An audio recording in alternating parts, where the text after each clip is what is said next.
In this discussion, we are going to revisit the infamous video Wagner's Tristan Chord Finally Debunked. Mike Barry from Stratisound here, and if you haven't seen the first video, I will link it above. I suggest watching that first and coming back here after you have. In this video, I'm going to redefine our position. I'm going to address, and quite honestly, agree with much of what people have to say about it being an A minor, and I'm going to present some new evidence on my behalf. I'll start by steel-manning the opponent's argument as I understand it, but first let me state two things that are indisputable to all sides. Firstly, the Tristan Chord remains relevant today because it was conceived as a musical device that only resolved itself definitively once, at the very end of a 3-hour-plus opera. This long-delayed resolution, teasing and frustrating the audience for 3 hours, is haunting even now.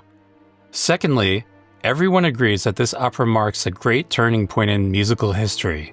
It changed everything. It set the table for more complex chromaticism. As I understand it, my main opponent believes the Tristan's prelude context is A minor. Their assumption rests on these two E7 chords, here and here, which according to traditional theory, want to resolve to A minor. These E7 chords are their linchpin, viewed as 5 chords longing to return home to their tonic. As it happens in the score, the first time Wagner has the chance to resolve one of these E7 chords, just a few bars later, he resolves it to F major.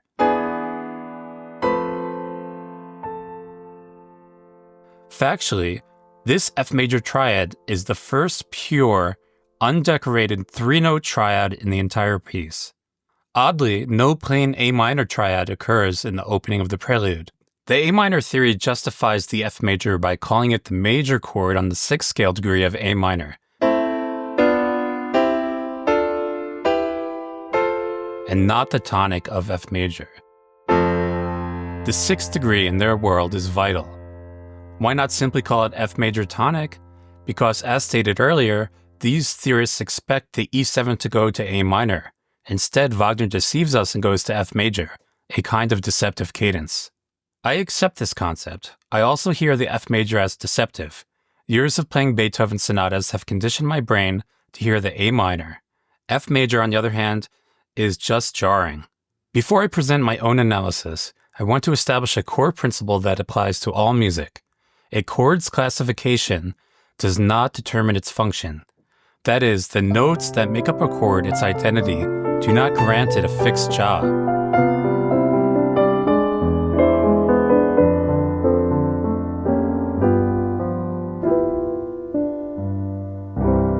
Its function is defined purely by its context and its relationship to the sounds around it. The traditional analysis of the Tristan chord is trapped by trying to assign it a standard functional label. My analysis instead focuses on the chord's unique identity and its symbolic role within the opera's larger narrative. Now this is where I part company with them. Some analysis still cling to the idea that the bass defines the harmony, but Tristan is full of inversions, pedals, and displaced chord members. To force it into a root note hierarchy misses the point. Wagner was deliberately breaking the old tonal grammar. Here, the bass line is a participant in the drama, not a tyrant dictating the harmony. Furthermore, and besides the fact, it's called the Tristan chord, not the Tristan phrase, and certainly not the Tristan key. For the rest of this video, I will stick with what Wagner actually wrote in the score, and in his letters on the topic. It's illogical to overrule Wagner's own authority here. He wrote it, and the riddle belongs to him. Here are a few core facts my argument relies on. The Tristan chord is spelled F, B, D sharp, G sharp. The opera ends conclusively in B major. In the 5th to last bar, the Tristan chord makes its final appearance and then correctly resolves.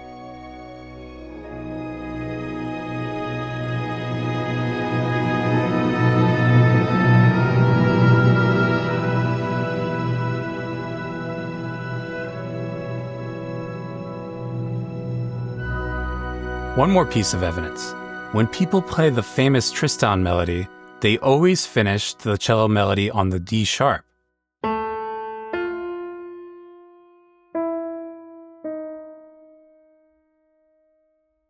Not the G sharp.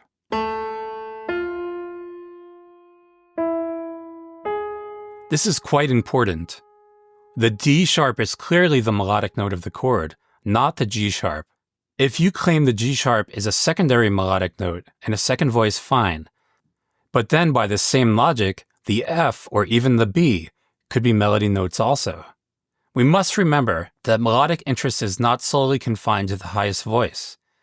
By the mid-19th century, composers like Liszt and Wagner were masters at weaving primary melodic material through the inner and lower voices.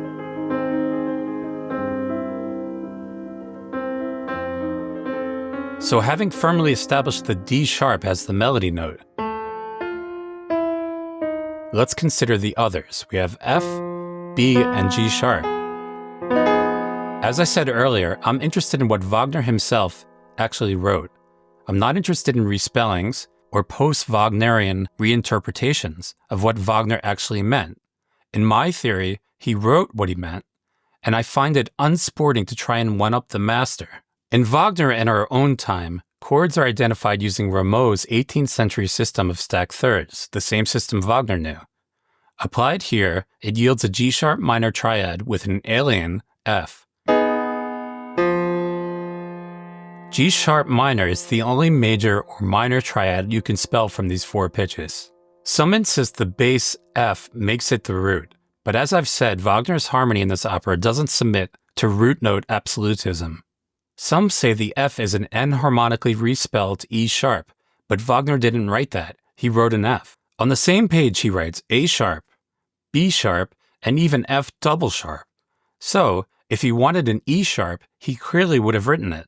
Had he done so, this would be an entirely different situation, but the fact is, he didn't. Given all this, the F is a non-chord tone in the bass.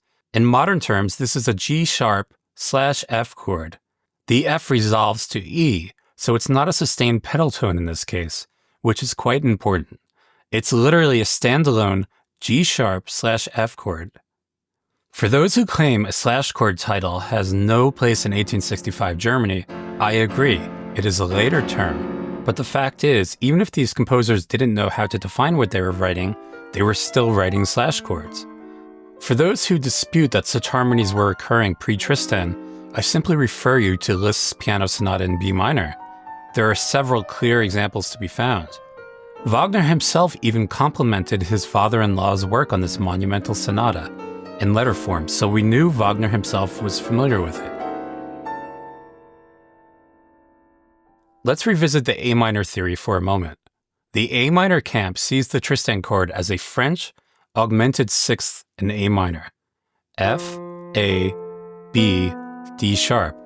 But this is problematic because the Tristan chord is actually spelt F, B, D sharp, and G sharp. There is no A in it. To get around this, they need to explain away the G sharp as a non-chord tone leading to A. But this is problematic because, as stated earlier, it's not called the Tristan phrase or the Tristan key. It's called the Tristan chord. And the fact is, this A happens after the Tristan chord. Note in their theory, they also claim one pitch is a non-chord tone. They claim this G sharp. Thus, it makes sense when I claim this F natural is the same. If they can do it, why not me? But there is one major difference between our claimed notes. My chord is self-contained. It exists in the moment and doesn't need context from the past or the present to make sense. On the contrary, theirs, by definition, relies on this A, which follows the G sharp. It needs the A to make sense according to their own definition. By presenting the Tristan chord as a self-preserved entity, I find it best encapsulates what the chord represents sonically, and why the very sound of the chord is so unique. For the Tristan chord simultaneously represents a stable and an unstable chord, and that is its devilry. Yes, in one regard, it can be seen to desire motion, but it also sounds remarkably whole and unified just by itself. Here's why all of this matters. G sharp is the relative minor of B major, the opera's ending key. I see this as no coincidence. This is architecturally by design. Wagner, in very sneaky fashion, has brilliantly tied the first chord of the opera to the very last. And there is nothing really the A minor people can say about it, since both of our theories rely on the importance of the sixth scale degree. In other words, if they use a sixth scale degree argument for A minor, I can use the same for B major. I also find the F highly significant, for it is not some random pitch, but instead it's the tritone of the final tonic B. The F, the tritone with all its dissonant baggage, also happens to be the furthest note in either direction on the piano from a B. We can't prove that Wagner thought, this F will symbolize the farthest point from B major, but given his sophistication, the tritone symbolism, and the opera's philosophy, it is at least consistent with his known artistic thinking. The F also links the first chord to the last. In Schopenhauerian terms, G sharp is life, B major is death. The tritone adds angst and physical distance from resolution, which dramatically suggests a long and unhappy journey is beginning, and no one of sound mind has ever offered a cheery take on Tristan and Isolde. So that's my redefined position. There's still much more to be said. Let me know in the comments if you want a third chapter covering topics like the A key signatures, Liszt's clear influence, or a deep dive into where the deception truly begins. I believe it's much sooner than most think. Thanks for watching, and we'll see you next time.